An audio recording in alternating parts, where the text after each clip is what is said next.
मध्य प्रदेश की बहुचर्चित विधानसभा सीट बुधनी से कांग्रेस ने युवा नेता विक्रम मस्ताल यानी हनुमान जी पर भरोसा जताया है। बता दें, बुधनी विधानसभा सीट मुख्यमंत्री शिवराज सिंह चौहान का गढ़ है। ऐसे में कांग्रेस ने खास रणनीति के तहत विक्रम मस्ताल को यहां से प्रत्याशी बनाया है। विक्रम कुछ महीनों पहले ही राजनीति में आए हैं। विक्रम मस्ताल को पूर्व सीएम कमलनाथ द्वारा शपथ दिलाई गई थी। विक्रम मस्ताल रामानंद सागर के रामायण सीरियल में हनुमान जी का रोल निभा चुके हैं। विक्रम मस्ताल के भाई अर्जुन शर्मा राजनीति में सक्रिय थे और विक्रम मस्ताल नर्मदा युवा सेना संगठन के संयोजक भी हैं। विक्रम बुधनी विधानसभा क्षेत्र में लंबे समय से सक्रिय हैं। कांग्रेस प्रत्याशी विक्रम मस्ताल किसान परिवार से हैं। ऐसे में अब बुधनी विधानसभा सीट पर विक्रम मस्ताल के जरिए कांग्रेस की रणनीति क्या है और शिवराज के गढ़ में विक्रम क्या कमाल कर पाएंगे। तो आपको बता दें, कुछ ही महीनों पहले विक्रम मस्ताल कांग्रेस में शामिल हुए थे। तस्वीर में आप देख सकते हैं, पूर्व सीएम और पीसीसी चीफ कमलनाथ ने उनको कांग्रेस की सदस्यता दिलाई और फिर उसके बाद बहुचर्चित विधानसभा सीट बुधनी से विक्रम मस्ताल को टिकट दिया गया। उनके सामने बीजेपी के उम्मीदवार हैं मध्य प्रदेश के वर्तमान मुख्यमंत्री शिवराज सिंह चौहान। तो ऐसे में कितना मुश्किल होगा, कितनी बड़ी चुनौती है और क्या रणनीति है विक्रम मस्ताल की, ये हम उनसे खुद ही जानेंगे। तो इस वक्त हमारे साथ सीधे जुड़ गए हैं विक्रम मस्ताल। विक्रम जी, आपका बहुत बहुत स्वागत है स्वदेश न्यूज में। नवरात्रि की बहुत बहुत शुभकामनाएं। Thank you everyone. स्वदेश की पूरी टीम को नवरात्रि की बहुत बहुत शुभकामनाएं। विक्रम जी, बुधनी से आपको उम्मीदवार बनाया गया है। मुख्यमंत्री शिवराज सिंह चौहान का गढ़ माना जाता है, बीजेपी का मजबूत गढ़ माना जाता है और खुद मुख्यमंत्री शिवराज सिंह चौहान आपके सामने इस सीट से चुनाव लड़ेंगे। तो कितनी बड़ी चुनौती आपके लिए, सबसे पहले जानना चाहूंगा मैं। देखिए, चुनौती तो मैं इसको बिल्कुल नहीं ले रहा हूं। मैं यहाँ के क्षेत्र का हूं और मैं जनता के मैदान में उतर चुका हूं इसको, और जनता का बहुत सहयोग मिल रहा है। लेकिन जब भी आप किसी परीक्षा में किसी भी चीज में उतरते हैं तो चुनौतियां होती हैं, पर जनता जनार्दन इसका फैसला करने वाली है। इसका एग्जाम भी जनता देने वाली है, रिजल्ट भी जनता ही देने वाली है और मैं उम्मीद करता हूँ रिजल्ट बहुत अच्छा आने वाला है। क्या रणनीति, किस रणनीति के तहत आप मैदान में कूदे हैं यहाँ पर, और किस तरह से आप क्या क्या मुद्दे को लेकर आप यहाँ पर चुनाव में जनता के बीच में जा रहे हैं और उनसे आप अपने आप को, कांग्रेस को वोट देने की बात कर रहे हैं? देखिए, विकास सबसे बड़ा मुद्दा है, क्योंकि 18 साल के माननीय मुख्यमंत्री जी के शासन के बाद विकास के नाम पर यहाँ शून्य है। किसान परेशान है, महिलाएं परेशान है, युवा परेशान है, रोजगार कोई भी नहीं है। 2 फैक्ट्रीज हैं यहाँ पे, अभी शायद आज पर रेड भी पड़ी है, ट्राइडेंट और वर्धमान। 2 फैक्ट्रीज हैं, उस पर किसी भी हमारे क्षेत्र के युवाओं को किसी बड़ी पोस्ट पे काम करने का मौका, अवसर प्राप्त नहीं हुआ। सभी एज ए लेबर काम करते हैं वहां पर। प्राथमिकता क्या होगी? अगर परेशान है, सोयाबीन का नुकसान हुआ, सोयाबीन का नुकसान हुआ, अभी तक मुआवजा प्राप्त नहीं हुआ।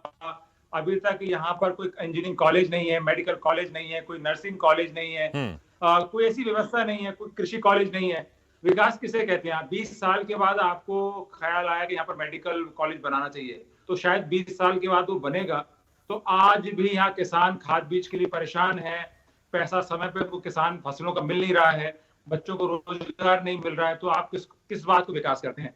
मैं देवी धाम सलकनपुर में बैठा हुआ हूँ, यहाँ मंदिर पर चोरी हो गई थी।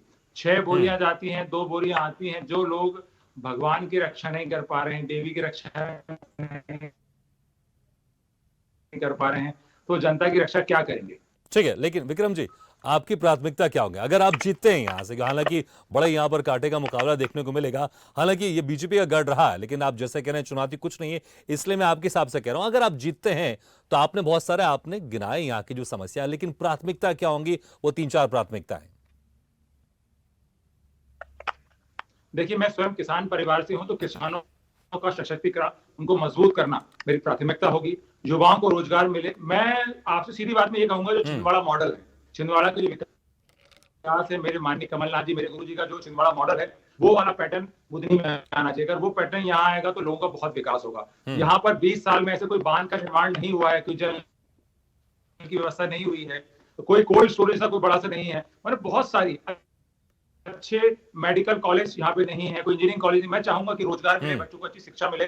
ठीक है विक्रम जी, ठीक है, ये आपकी बहुत सारी प्राथमिकता है। लेकिन विक्रम जी, जिस तरह से कुछ ही महीने पहले आप कांग्रेस में आए, कांग्रेस में आपने सदस्यता ली, खुद कमलनाथ ने आपको इसकी सदस्यता दिलवाई, लेकिन क्या पहले से ये तय था, ये आपकी डिमांड थी कि मैं कांग्रेस तभी ज्वाइन करूंगा जब आप मुझे टिकट देंगे? नहीं, ऐसी कोई डिमांड नहीं थी। जब मैंने कांग्रेस पार्टी ज्वाइन की तो मैं अपनी समस्या से उनको अवगत कराया कि हमारे क्षेत्र की बांध की समस्या है, उसके संबंध में मैंने आवाज उठाई थी। तो 181 जो माननीय शिवराज जी की बहुत प्रीशियस योजना है, उसमें मेरे नंबर को बंद कर दिया। और मैं निरंतर देख रहा था कि मेरे क्षेत्र में मैं सोशल वर्किंग से काफी समय से जुड़ा हूँ और हर तरफ मंदिर की चोरी हुई, उसमें बहुत था।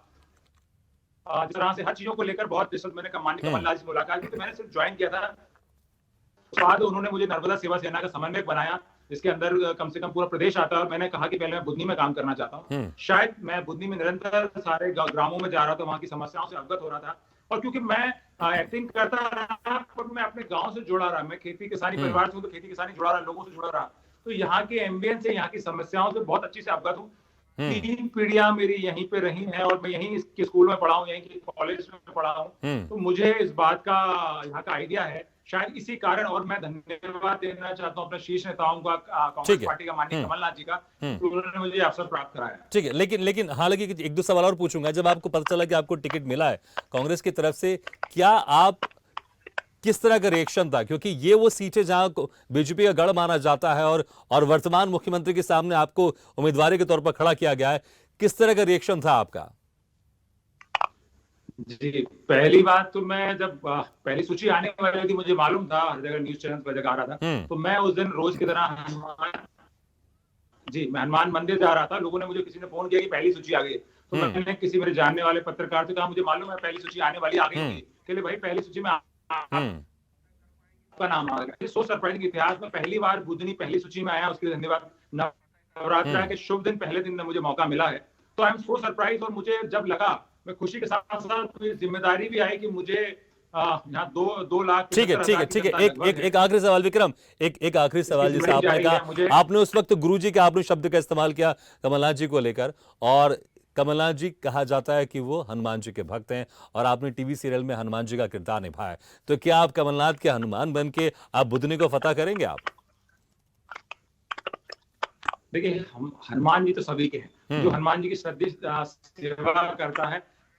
हाँ, मैं कमलनाथ जी का, कांग्रेस पार्टी का एक सेवक बनकर, कांग्रेस पार्टी को उद्देश्य ही सेवा करना है, मैं सेवक बनकर अपनी जनता के कल्याण के लिए काम करूंगा। चलिए ठीक है, बहुत बहुत शुक्रिया आपका हमारे इस खास चर्चा में शामिल होने के लिए। बहुत बहुत शुक्रिया विक्रम जी।